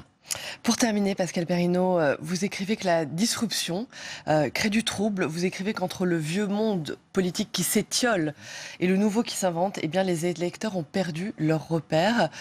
Que faut-il faire ? Que faut-il dire à ces électeurs pour qu'ils les retrouvent? Alors, ces électeurs, on le voit bien, ils sont à la fois encore parfois dans le vieux clivage gauche-droite, mais ils se retrouvent de plus en plus dans ce nouveau clivage, qui est le clivage entre ce qu'on pourrait appeler une société ouverte au plan politique, favorable à l'Europe, au plan économique, qui cherche la voie de l'insertion de la France dans l'économie globale, et puis un camp qui est le camp qui ne croit plus que dans les capacités de la France à se recentrer sur l'identité nationale, sur la protection nationale au plan culturel et au plan économique. C'est ça le nouveau clivage. Et ce clivage-là, vous voyez, ce n'est pas un clivage gauche-droite, c'est un clivage qui clive, qui traverse à la fois la gauche, on le voit bien dans l'opposition entre France Insoumise et le PS. Les électeurs sont de plus en plus tentés en fait par les extrêmes. Bien sûr, il y a bien sûr, des gens qui au fond se disent, puisque la droite et la gauche sont en train de mourir, eh bien on va aller dans les formations les plus à droite et les plus à gauche. Mais pour le reste, qui constitue l'essentiel, qui constitue la majorité du corps électoral, le grand déménagement a commencé. C'est-à-dire que d'un côté, il y a ceux qui sont attirés par cette organisation politique nouvelle qu'est La République En Marche, et puis il y a ceux qui sont un peu orphelins, qui cherchent un nouveau parti socialiste et un nouveau parti républicain. Très bien. Merci Pascal Perrineau. Je rappelle donc le vote disruptif que vous publiez. Merci. Merci à vous, Pascal Perrineau. Merci, Saveria. Vous le savez, Laurent Wauquiez était à Strasbourg pour présenter son projet pour l'Europe. On va tout de suite retrouver Nora Hamadi avec Franck Proust. C'est le président de la délégation française du PPE. Qu'a-t-il pensé justement de la présentation de Laurent Wauquiez ? Oui Delphine, je suis actuellement avec Franck Proust. Franck Proust, vous êtes député européen, merci de répondre à nos questions. Vous êtes président de la délégation française donc des Républicains. Laurent Wauquiez était là ce matin, il a tenu à dire que c'était le seul candidat à la présidence des Républicains qui s'est rendu au devant des députés européens. Est-ce que c'est un bon signal selon vous? Est-ce qu'enfin les députés européens seront considérés par leur parti? En tout cas, c'était une nécessité. Je pense qu'il est logique, quand on est candidat à la présidence du parti, de venir rencontrer les parlementaires européens. On sait que la ligne européenne sera primordiale. On sait aussi que le futur président ou la future présidente qui sera élue au mois de décembre prochain aura comme échéance et première échéance les élections européennes. Donc il va de soi que le dialogue entre le nouveau président et les parlementaires européens était un passage quasiment obligé. On a eu un dialogue constructif avec lui, à la fois sur la ligne politique et puis sur la méthode sur laquelle on souhaite travailler à l'avenir au sein des Républicains. Vous m'avez toujours entendu dire que j'ai l'impression parfois que le écart de Thalys qui sépare Paris et Bruxelles est un véritable mur. On voit aujourd'hui qu'il y a des débats qui sont à la fois tenus au Parlement européen et à l'Assemblée nationale, notamment sur les accords commerciaux avec la mixité des accords. Il va de soi qu'un travail interparlementaire me paraît nécessaire avec l'Assemblée nationale, avec le Sénat, pour que les Républicains aient une véritable ligne politique européenne. Donc vous réfutez, j'imagine, dans ce cadre, l'idée des deux droites irréconciliables sur les questions européennes. Il n'y aurait pas d'un côté des eurosceptiques et de l'autre des députés qui seraient potentiellement plus fédéralistes? Je pense qu'il faut réconcilier les gens, effectivement. Je crois que Laurent Wauquiez s'est exprimé devant la presse ce matin en disant qu'il voudrait réconcilier Monnet et Séguin. Il y a ceux qui pensent qu'effectivement, sur un certain nombre de domaines, il faut beaucoup plus d'Europe, et ils ont raison. Et puis il y a ceux qui ont une méfiance à l'égard de l'Europe parce qu'il y a des dysfonctionnements et il faut se servir de ces dysfonctionnements pour essayer d'améliorer une situation. Par contre, ce qui est évident, c'est que les Républicains ne sont pas solubles dans la République En Marche et que par conséquent, cette idée de grand mouvement central où vous auriez le mélange entre le Parti Socialiste, les élus d'En Marche, les élus de l'UDI et du MoDem, ce n'est pas une solution qui est une solution tenable parce qu'on estime, nous, qu'entre l'Europe fédéraliste technocratique que prône Macron et les populistes chez nous, Mélenchon, Le Pen, qui prônent un Frexit, eh bien, il y a un espace pour l'Europe des États-nations, pour une Europe qui agit, une Europe qui protège et qui n'est tout sauf fédéraliste. Dernière question, Franck Proust. Maëlle de Callens et Florence Portellier ont fait savoir qu'il était pour eux hors de question de continuer dans le recasage des anciens ministres ou autres dans le cadre des élections européennes afin d'avoir une influence française renforcée pour une Europe plus forte. Est-ce que vous êtes d'accord avec ça? Est-ce que vous porterez cela auprès de Laurent Wauquiez s'il est élu? Alors, sur les déclarations de Mme Portelli comme de M. de Callens, quand on fait de la politique et qu'on aspire à des responsabilités, cela nécessite un peu d'humilité. Et en tant que président de la délégation française, je ne peux pas supporter les propos qui ont été tenus à l'égard de ma délégation. Ils ont qu'à venir nous voir. Il faut qu'ils se renseignent, qu'ils se déplacent déjà pour voir combien la délégation française sur ce mandat a travaillé. J'ai des députés qui représentent une véritable équipe, qui ont remporté de nombreuses victoires sur des dossiers importants. Je rappelle le PNR, le parquet européen, la directive de détachement des travailleurs. Tout ça, c'est inscrire au bilan des élus républicains. Donc avant de porter un jugement, eh bien, j'estime que ces jeunes talents, certes, eh bien, devraient avoir un petit peu plus d'humilité et puis déjà fassent au moins l'effort de venir nous rencontrer pour voir la manière dont on travaille, pour voir la qualité des rapports qui ont été menés par les élus républicains et après ils pourront porter peut-être un jugement. Merci en tout cas France Proust d'avoir répondu à nos questions. Merci.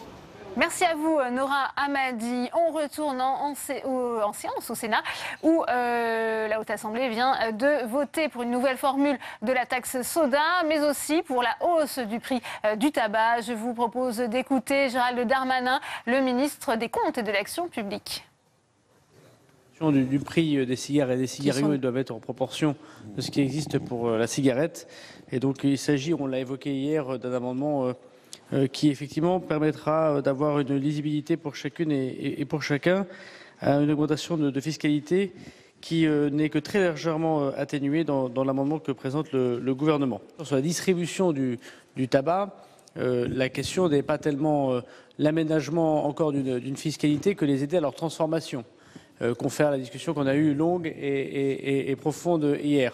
Donc je crois, monsieur le sénateur Daudigny, que tout le monde est concerné, que les modalités des amendements que vous nous présentez et qui font porter des charges particulières sur les uns sur les autres sont un peu en contradiction avec la volonté gouvernementale d'avoir une action plus globale de transformation de l'activité des buralistes, qui ne sont pas que des vendeurs de tabac, dont je rappelle 50% de leur clientèle ne sont plus des gens qui viennent acheter du tabac dans leur boutique. En même temps, il est tout à fait vrai qu'on doit les aider à se transformer et qu'ils doivent garder leur monopole du prix du tabac et le monopole de la vente du tabac, d'où la lutte très importante qu'on a présentée hier contre la contrebande et la contrefaçon. Voilà, et on retrouve Tam Tranui avec le sénateur socialiste de Paris, Bernard Jomier, pour une réaction à cette hausse du prix du tabac. Tam, c'est à vous. Effectivement, dans ce budget de la Sécurité sociale 2018 est inscrit et a été adopté la hausse du prix du tabac d'environ 1 euro. Est-ce que c'est une bonne chose? Est-ce que c'est une hausse suffisante pour vous? Oui, c'est une bonne mesure parce que pour que ce soit efficace, il faut qu'une taxe comportementale, elle soit forte. Et donc la programmation que nous a présentée la ministre de la Santé va dans le bon sens. Donc on devrait avoir comme conséquence une baisse de la consommation de tabac. Étant donné ce volontarisme, est-ce qu'il faut s'étonner de cet amendement du gouvernement qui atténue la hausse sur les cigares et les cigarios? Est-ce que c'est un effet de lobby pour vous? Je crois qu'en tout cas, ce n'est pas essentiel. L'essentiel, vraiment, ce qu'il faut retenir, c'est cette hausse importante de la fiscalité sur le tabac qui permettra d'enclencher une vraie baisse de la consommation. Il faut rappeler que les Français et les Françaises, d'ailleurs, malheureusement, fument beaucoup plus que la moyenne européenne et que ça a une part importante maintenant dans la prévalence des cancers, on le sait, mais des maladies cardiovasculaires, peu le savent, mais maintenant les femmes sont touchées à égalité, parfois plus que les hommes, par ces maladies à cause de la consommation de tabac essentiellement. Et cette hausse a toutefois un effet pervers que vous avez pointé du doigt en séance devant la ministre Agnès Buzyn. Oui, parce que le fonds de prévention et de lutte contre le tabac qui a été instauré l'année dernière dans le PLFSS présenté par Marisol Touraine est abondé par une contribution basée sur le chiffre d'affaires des distributeurs de tabac. Or, si, comme on l'espère, la consommation recule, le chiffre d'affaires va baisser et le fonds pourrait perdre des recettes. Donc j'ai attiré l'attention de la ministre là-dessus qui a aussi réaliser cet effet pervers et on a convenu de faire un bilan l'année prochaine pour maintenir en tout cas les ressources de ce fonds. Alors, autre sujet tout aussi néfaste pour les poumons, la pollution de l'air, un sujet tristement d'actualité puisque Paris est aujourd'hui en plein pic de pollution. Le texte prévoit des mesures sur la taxe sur les véhicules des sociétés. Qu'est-ce que représentent ces véhicules et de quoi s'agit-il? Alors d'abord, ce sont une taxe qui n'est pas nouvelle, qui était déjà présente les années précédentes et qui comporte deux parties. Une plutôt sur le CO2 qui concerne plus le climat et une sur les moteurs à énergie fossile, les moteurs essence et diesel, donc qui sont plus responsables de dommages pour la santé. Qui sont plus polluants. Et malheureusement, moi j'ai constaté pendant le débat que le gouvernement était extrêmement timide. Et alors que le président de la République réitère les engagements pris dans le plan climat par Nicolas Hulot. Oui, à Bonn, lors de la COP23, hier, un discours très volontariste. Un discours très volontariste, des mots très forts et des actes qui sont très faibles. Un seul exemple, le plan climat fixe un objectif de 95 grammes de CO2 par kilomètre pour 2020. C'est dans le plan climat de Nicolas Hulot. Et là, quand je présente un amendement proposant de passer de 120 à 115, le gouvernement répond que c'est trop. Alors moi, je ne vois pas comment on peut tenir l'engagement 95 en 2020 si en 2018, on n'accepte pas 115. Ça nous prépare un renoncement sur cette question et c'est absolument dramatique. Une vraie différence donc entre les actes et les promesses pour vous? On est dans une distorsion qui est majeure entre les engagements sur le climat et sur la santé environnementale et les actes du gouvernement. Il faut que cette distorsion cesse de toute urgence. Merci beaucoup Bernard Jomier d'avoir répondu à mes questions. Merci à vous, Tam. La branche retraite, pas à l'équilibre avant 2040, selon le rapport du COR, alors que Jean-Paul Delevoye, le monsieur retraite d'Emmanuel Macron, réfléchit à une refonte du régime de retraite. La question de l'âge légal de départ pourrait revenir rapidement dans les débats. Sandra Sercara. C'était une promesse d'Emmanuel Macron, modifier en profondeur le système français des retraites, en fusionnant les 37 régimes actuels, dont les régimes spéciaux, en un seul. L'objectif, que tous les Français, quelle que soit leur carrière, disposent des mêmes droits. Le calcul par annuité sera remplacé par un régime par points, comme celui des régimes complémentaires. Pour ce sénateur LR, c'est une réforme qui va dans le bon sens. La réforme est un service universel des retraites. Ce n'est pas un régime unique de retraite. Attention. Mais il faudra bien, si on veut arriver à une réforme par points, faire en sorte qu'un euro cotisé, c'est la proposition, arrive à la même cotisation pour tous, quel que soit le moment où la cotisation a été faite. Il faudra trouver une uniformisation entre les différents systèmes de retraite. Puis après, c'est un mode de financement différent, puisqu'on peut régler la valeur du point, et c'est là où ça interroge, puisqu'il peut y avoir des valeurs réglées mécaniquement et d'autres qui sont réglées par des décisions politiques. Il est aussi question de fusionner les régimes complémentaires, ARCO pour les salariés du privé et AGIRC pour les cadres. Une réforme qui pourrait coûter très cher aux seniors, déjà touchés par la hausse de la CSG. Une étude révèle que les pensions pourraient être amputées de 9% en 15 ans.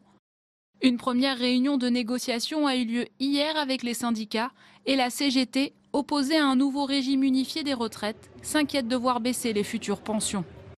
Nommé en septembre dernier haut commissaire aux retraites, Jean-Paul Delevoye sera chargé de coordonner la réforme. Un projet de loi est prévu au premier semestre 2018.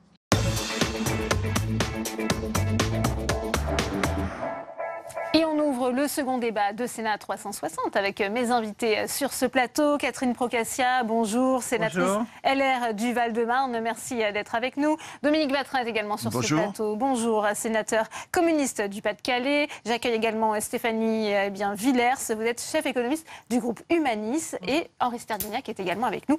Vous êtes économiste, membre du collectif Les économistes atterrés. Première question pour vous, Catherine Procaccia. On a entendu cette réforme souhaitée par Emmanuel Macron, qui a mandaté Jean-Paul Delevoye pour mener à bien ce projet. Est-ce que ce régime unique, cette fusion des différents régimes, c'est une simplification nécessaire qui passera forcément par un nivellement par le bas?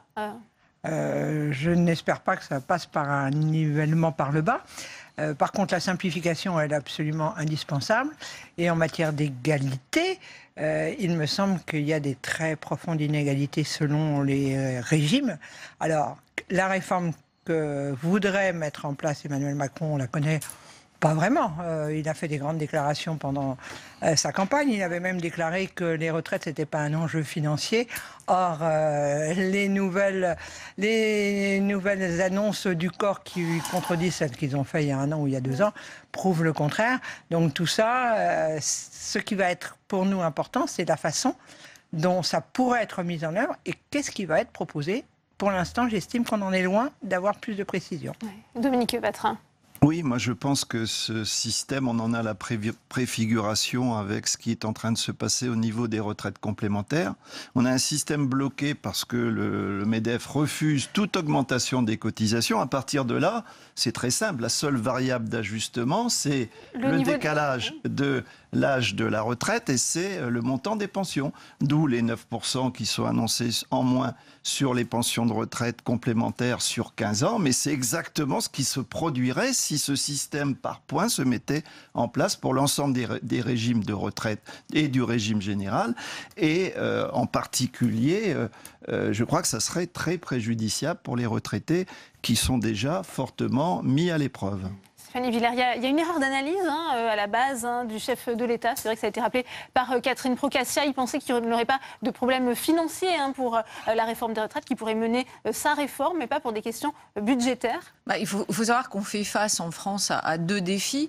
Le premier défi, c'est effectivement le choc démographique qu'on a connu après la Seconde Guerre mondiale jusqu'au début des années 70, parce que ça a été le baby-boom maintenant qui se transforme en pépi-boom, donc il faut bien le gérer, c'est-à-dire qu'il y avait beaucoup d'enfants qui sont devenus des travailleurs et maintenant sont devenus des retraités, et donc là il faut arriver à trouver des solutions face à cette déformation de la courbe démographique. Et puis il y a un défi structurel qui est quand même une bonne nouvelle, c'est-à-dire qu'on a un allongement de l'espérance de vie.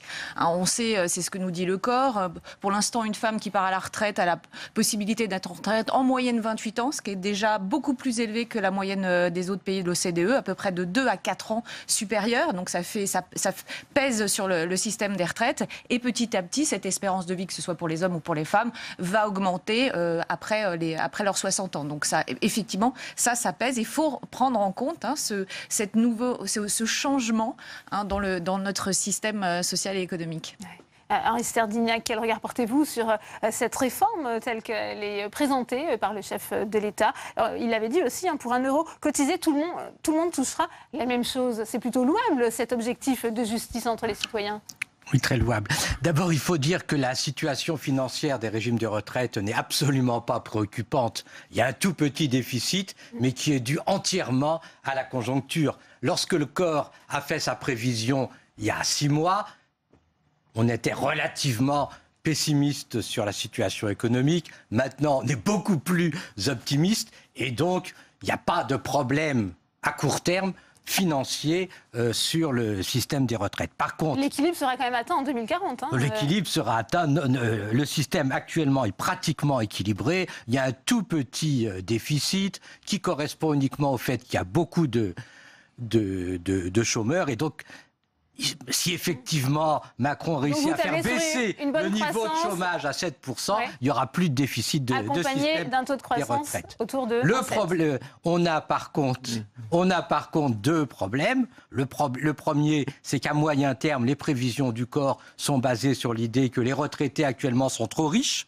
Et donc, l'objectif actuel de l'administration, c'est de faire baisser le niveau des retraites d'environ 15% d'ici 2035. Et la méthode, elle est connue. Ça consiste à dire on indexe les retraites uniquement sur les prix et non pas sur les salaires. Et donc, normalement, les prévisions officielles, c'est que l'objectif, c'est de faire baisser le niveau des retraites d'environ 15%. C'est un choix qui est discutable. Ensuite, M. Macron nous propose une réforme dont on ne sait naturellement pas ce qu'elle est. Mais le risque pour nous, c'est que finalement, ça soit un moyen, effectivement, de faire baisser de 15% le niveau des retraites. Et actuellement, il n'y a pas de grande disparité entre le privé et le public en ce qui concerne le taux de remplacement. Les retraites, actuellement, sont plus rentables pour les femmes que pour les hommes. Donc l'objectif, oui. Non, les femmes touchent les femmes, des retraites. Les femmes qui ont une espérance de vie beaucoup plus grande que les hommes sont gagnantes actuellement au système de retraite. On a actuellement des tas de mécanismes qui aident Il faut le dire, les travailleurs, Alors, les Stéphanie salariés. Villers n'est pas d'accord avec vous. On a actuellement des mécanismes qui aident les personnes à bas salaire, comme le minimum contributif. Alors, la parole à et le Stéphanie Villers, minimum si vous voulez bien, Henri contributif Sterdyniak. garanti. Allez-y. Est-ce que Et je peux donc, juste me les permettre, retraites, s'il vous plaît, actuellement, Henri c'est Sterdyniak. plus rentable pour Alors, les petits allez-y, salaires Stéphanie que Villers, pour les allez-y. grands. Je veux juste dire qu'actuellement, les femmes qui sont à la retraite touchent à compétences égales dans leur vie active 30% de moins que les hommes. Pourquoi ? Parce qu'en fait, le système de répartition, notre système est égalitaire. En d'autres termes, c'est-à-dire que lors de leur vie active, si elles s'arrêtent pour élever leurs enfants, si elles s'arrêtent pour suivre leur conjoint, pour aller à l'étranger ou en France, eh bien, il y a des trous dans leur vie active qui, effectivement, ne va pas être compensé et ce qui, effectivement, se répercute sur le niveau des retraites après. Hein. Le fait qu'effectivement, elles vivent un peu plus longtemps, c'est un fait. Hein. C'est pas une aubaine pour elles. Ce qu'il faut effectivement changer, c'est cette situation où on se retrouve, les inéquités qu'on retrouve dans la vie active entre hommes-femmes, bien sûr, se répercutent au niveau des retraites. Et le problème, c'est Catherine qu'on a Procaccia, beaucoup s'il vous qui sont plaît. corrigés par des mécanismes redistributifs dans le système actuel, avec, je le répète, le minimum contributif, l'assurance vieillesse des personnes. On va des avancer, personnes si au vous voulez foyer. bien, Henri Sterdyniak. Je donne la parole à Catherine Procaccia. Le Sénat, hein, on l'a vu, qui vient de supprimer la hausse de la CSG pour les retraités au nom de la préservation du pouvoir d'achat. Quel regard porte la majorité sénatoriale sur ce risque de diminution, finalement, du niveau des pensions qui serait induit par cette réforme proposée par Emmanuel Macron ? On a même, dans l'hémicycle, entendu certains dire que les retraités étaient des privilégiés, chose que j'ai entendue, vous avez raison, quand je siégeais au corps, où grosso modo, c'est pas juste que des gens qui vont travailler pendant 40 ans et qui ont contribué aient des niveaux de salaire plus élevés que des jeunes. Or, les jeunes, ils commencent de plus en plus tard de leur vie professionnelle. Et effectivement, quand on commence sa vie professionnelle, on n'a pas un salaire très élevé. Donc là, on est en train, et ça me choque profondément, de dire que les retraités sont des privilégiés. Ils ne sont pas des privilégiés. Je dirais que même ceux qui pourraient toucher des retraites importantes correspondent à leur activité et au salaire qu'ils ont eu pendant toute leur vie. Et il y a quand même énormément de gens qui sont autour de 1200 ou 1300 euros. Et quand vous vivez, en tout cas, en ville, donc avec vous le vous salaire opposerez à et toute l'euro, baisse du niveau des pensions ? tout à fait. Et je pense qu'on prend une mauvaise orientation actuellement au gouvernement et dans l'administration en voulant rétablir une certaine justice soi-disant sociale et en s'attaquant aux retraités qui n'ont pas de puissance de nuisance comme d'autres, par exemple comme les régimes spéciaux.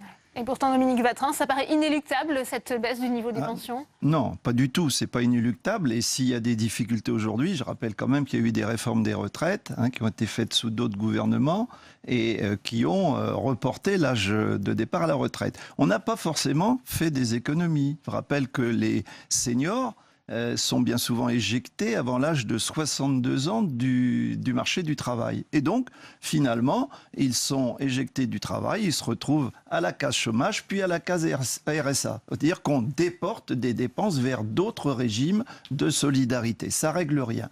Moi, je crois qu'il faut dire que s'il y a quelques milliards d'euros à trouver d'ici 2040, c'est ce que semble indiquer le corps, c'est pas du tout insurmontable. Ça, c'est une prévision au fil de l'eau. Si le politique n'intervient pas, s'il n'y a pas des mesures qui sont prises. Bien, avec ma collègue Laurence Cohen hier dans l'hémicycle, nous avons fait des propositions. On parlait des femmes à l'instant. Eh bien, il y a un décalage de 25% du salaire des femmes en dessous du salaire des hommes qui sont pour une partie expliquée par le temps partiel, pour d'autres parties qui sont inexpliquées, pour 10%. Eh bien, si on taxait les entreprises qui ne respectent pas cette égalité, on pourrait retrouver un volant de 23 milliards d'euros de cotisations sociales supplémentaires, et ça, ce serait quelque chose de durable et qui permettrait, pour ce qui est de la branche vieillesse, d'assurer cette mutation et cette prévision du corps. Donc, il n'y a pas réellement d'inquiétude à avoir, mais dès lors qu'on est sur une perspective progressive. Ce que je remarque, c'est que les gouvernements précédents ont tiré le système vers le bas et que celui-ci veut encore aller plus loin. Donc il faut une alternative à gauche, et vraiment à gauche. Quels seraient les avantages d'un régime par points, Stéphane Villers? Alors, ce qu'on voit, pour revenir sur Agirc-Arrco, les retraites complémentaires qui sont un système par points, déjà, ils vont fusionner le 1er janvier 2019, ça c'est acté. Et pourquoi? C'est pour plus de simplicité, en fait. C'est pour, effectivement, l'idée derrière, c'est qu'on ne revient pas sur les engagements passés. Les droits acquis resteront acquis. Il n'y a pas de remise en cause. C'est juste, effectivement, se rendre à un système plus efficace. Oui, mais pour l'instant, c'est ça. Il y a pas... Et ce système-là, il a un avantage. Agirc-Arrco, c'est un régime, ce sont des régimes complémentaires qui n'ont jamais eu recours à l'emprunt et jamais recours à la dette. Alors, il arrive parfois, en fonction des années, qu'ils se retrouvent un peu déficitaires. C'est le cas de la GERC. Pour autant, ils ont une réserve qui représente 70 milliards d'euros. Et l'idée, en fait, c'est donc ils n'ont pas besoin en fait de recourir à l'emprunt pour financer leurs engagements. Et c'est une bonne chose. Il faudrait effectivement s'en inspirer. Bon, il n'y a pas de déficit de ce système. C'est un système qui est absolument viable sur le long terme grâce à ces réserves qui ont été constituées au fil de l'eau. Donc on ne change rien, Henri Sterdyniak, on peut continuer même sans toucher à l'âge légal de départ à la retraite? D'abord, il ne faut pas trop idéaliser les régimes complémentaires. Actuellement, les régimes complémentaires, il y a eu un accord dans lequel on dit pendant 3 ans, les retraités vont perdre chaque année 1% de pouvoir d'achat. Ça fait quand même 3%. Ça n'a jamais été dit, ça. S'y ajoute les 1,7% que le gouvernement l'a décidé, donc ça nous fait quand même 4,7% de perte de pouvoir d'achat des régimes complémentaires. Alors le problème des régimes par points, c'est très sympathique pour les gestionnaires, parce que naturellement, on peut baisser la valeur du point. Et donc on équilibre comme ça. Le valeur du point ne sera pas baissée. La valeur du point ne suit pas l'inflation. Et donc c'est ce qui va se passer 3 années de suite. Pour le coup, on n'a pas d'inflation. Donc, le problème, c'est que la garantie qu'avaient les retraités d'avoir grosso modo une retraite équivalente à ce qu'ils avaient en activité, elle disparaît. Bon, le problème, comme on l'a dit, il y a un choix social à faire. Il y aura de plus en plus de retraités. On peut allonger un peu les durées de carrière, mais bien sûr pas trop en situation de chômage de masse. Il faut faire un choix social et on peut penser qu'augmenter un peu les cotisations, ça ne serait pas tragique plutôt que faire baisser fortement les retraites. Mais c'est un choix social. Oui, juste 2 choses sur le régime par points, parce que c'est présenté effectivement comme une mesure de simplification et de justice. Simplement dire qu'avec les réformes qu'il y a eu précédemment, on est dans un système de convergence. C'est qu'aujourd'hui, il y a des modalités de calcul des durées, de cotisation d'âge de départ à la retraite, mais globalement, sur le privé, il y a des rémunérations plus importantes. Et quand on compare à parcours égal les salariés du régime privé, du régime général ou des régimes spéciaux, on arrive à peu près à des pensions qui sont comparables. Et sur un autre point qui me paraît important, la Suède a fait l'expérience du régime par points il y a 20 ans. Ils espéraient, dans certains cas, obtenir un taux de remplacement de 62% par rapport au salaire d'activité, et ils sont tombés à 54%. C'est donc bien l'idée que, finalement, mettre en œuvre ce système, c'est donner un pouvoir, un levier au gouvernement pour régler les problèmes, sans réforme de structure, pour régler les problèmes en baissant les pensions. Catherine Procaccia, est-ce qu'on peut s'attendre à un amendement de la majorité sénatoriale en ce qui concerne l'âge légal de départ à la retraite? Peut-être, mais on attend avant tout de... René-Paul Savary, vous en parlez tout à l'heure, on attend avant tout de voir quelle sera la retraite, la réforme de la retraite. Parce que pour l'instant, on ne sait rien, on n'a que des idées générales. On est favorable à un régime universel, ce qui ne veut pas dire un régime unique. Un régime universel, ça veut dire que chacun ait des droits à peu près comparables. Et là, moi, je ne suis pas du tout d'accord avec toi. C'est que pour l'instant, les salariés du privé et les salariés des régimes spéciaux particulièrement, n'ont pas du tout les mêmes droits. Des départs et des âges à la retraite La réforme de Xavier Bertrand a repoussé à très très loin. Oui, mais là, on pas arrive sûr. juste maintenant, mais pas, ça fait 10 ans qu'on vit un peu dans un système inégalitaire. Et la réforme de Fillon qui nous a permis justement ce redressement, eh bien en 2018, on arrive à la date butoir des effets de l'âge. Et donc, je crains effectivement que les meilleurs redressements que le corps conteste maintenant, ils ne perdurent pas, d'autant que les mesures qui ont été prises par le gouvernement de Hollande avec les carrières longues, y compris un seul trimestre avant 20 ans qui permet de bénéficier des carrières longues, c'est un boulet financier. Rapidement, et pour conclure, Stéphanie Villers, il y aura forcément des gagnants et des perdants dans ce Je pense que le système de répartition, il doit être basé sur une solidarité intergénérationnelle dans les deux sens. Et il faut prendre en compte en fait les fluctuations, les modifications structurelles de l'économie, notamment avec l'espérance de vie effectivement qui est en train de s'agrandir. Et ça, c'est une bonne chose, mais ça coûte cher. Bien, merci. Merci Stéphanie Villers, merci à vous Henri Sterdignac, merci Catherine Procaccia, merci Dominique Vatrin. Je vous laisse d'ailleurs peut-être retourner en séance à l'occasion de l'examen du PLFSS. C'est la fin de cette édition. Merci à vous de l'avoir suivi. À 18h, vous retrouvez l'épreuve de vérité. C'est l'émission politique de la rédaction. Invité ce soir, Pierre Laurent, sénateur communiste de Paris. Bonne soirée et à demain.